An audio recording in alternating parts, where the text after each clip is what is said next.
I see Overtown being destroyed. I'm being very honest with you, very open. Back in the day, it was a very thriving black community, historic black community. And anything that we needed or wanted was in that community for us. We didn't even really have to go outside of the community. We had our own shops, we had our own stores, our own movie theaters, our own nightclub. We had a whole slew of nightclubs on 2nd Avenue back in the day. And we had our own hotels. We had it all. All of that is like going down the drain now. It's like they don't have the oomph anymore to own a piece of the rock anymore.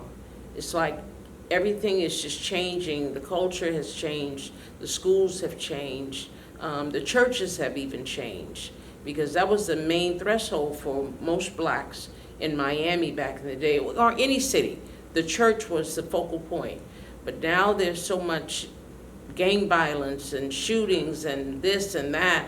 It's just taken over. And then you have other cultures that are moving other cultures out of their own neighborhoods now, and they're taking over. And it's nowhere for them to go or to expand.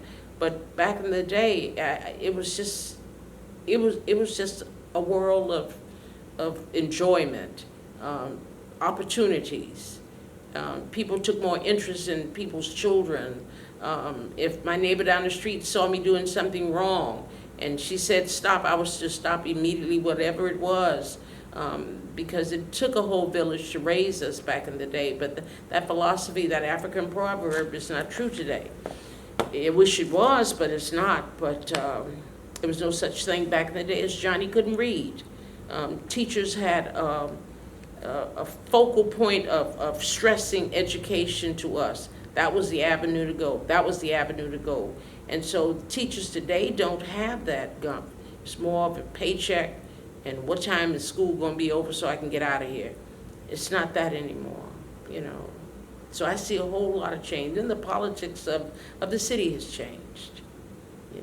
We had some real good leaders back in the day, and now everybody's for themselves.